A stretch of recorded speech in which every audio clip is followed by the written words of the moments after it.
Okay, so picking straight back up where I left off. So we're talking about this concept of peace, which the Hebrew word for that is shalom.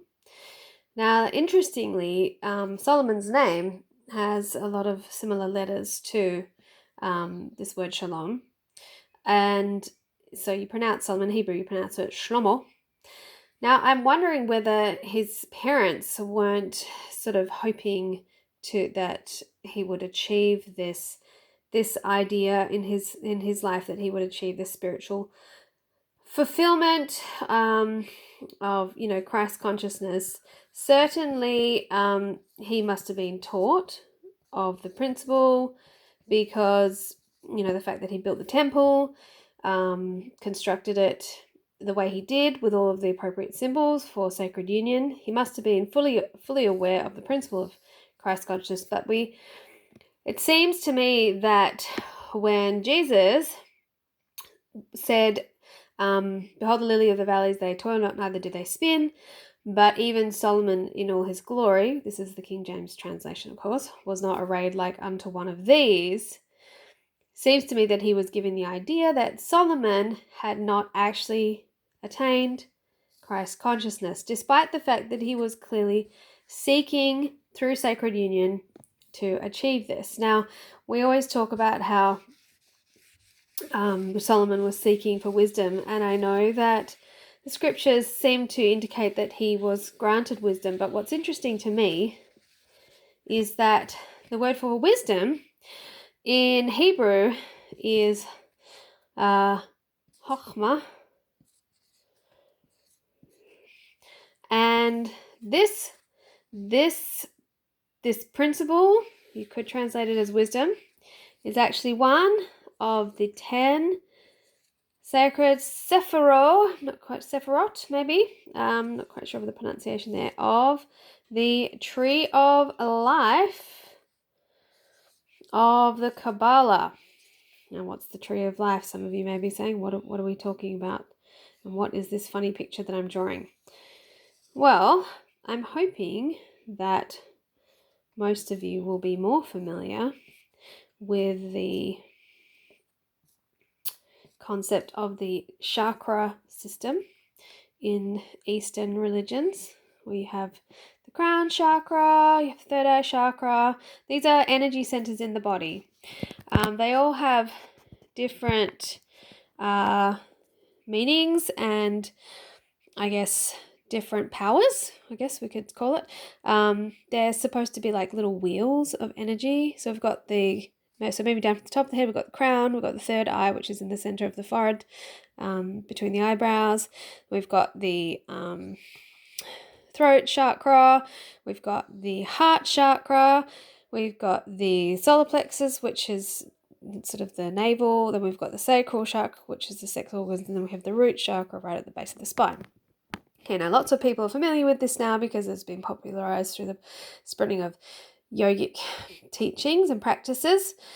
But the idea, of course, is that the crown chakra, which is white, represents unity consciousness, okay, or the Christ consciousness, and that consciousness that we possessed before we came into this realm of duality. But that then, our consciousness was split. So to come into this realm, we have the fall, I guess, individually and collectively, and the seat of our consciousness then sits here, down at the root chakra.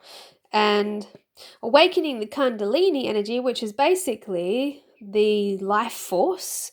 The sexual energy is also the same as Kundalini energy. The idea is that in order to achieve unity consciousness and return ourselves to an undivided state psychologically, we have to bring this fallen energy back up to the crown, activating all of the chakras in the process, and then we become internally whole. Now, the tree of life, here represented by my brilliant diagram, is basically the same idea. This is found in the teachings of the Kabbalah, which is the mystical, ancient Judaic esoteric teachings. I didn't realize that they were connected until recently, but now I see that there is still the idea of the 7 levels, but some of these levels are divided into the 2 aspects. So you've got 1, 2, 3, 4, 5, 6, 7. So same principle.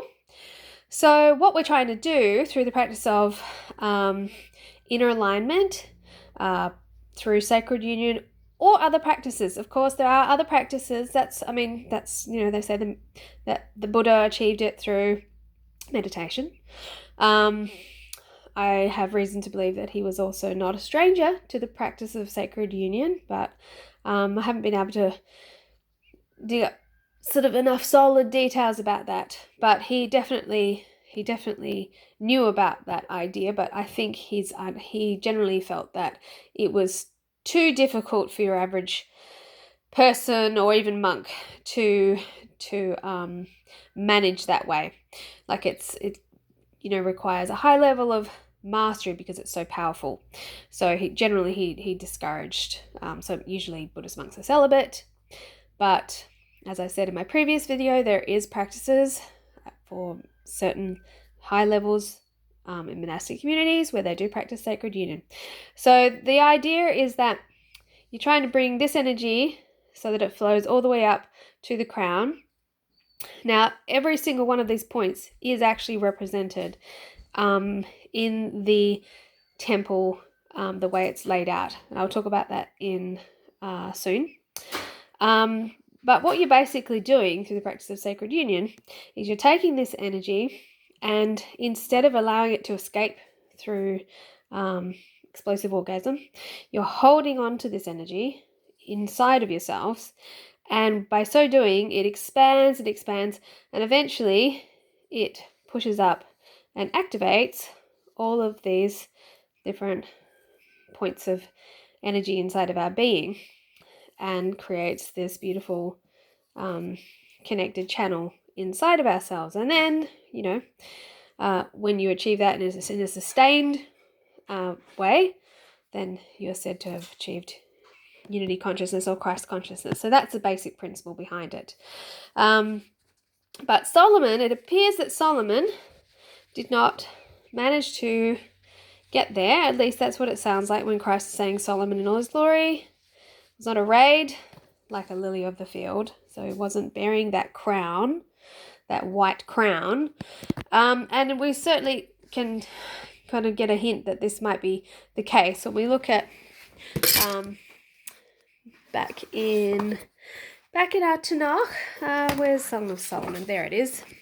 Okay, this is not English. In English we call it the Song of Solomon, but it's actually Shir HaShirim, which means the song of the songs, or song the songs.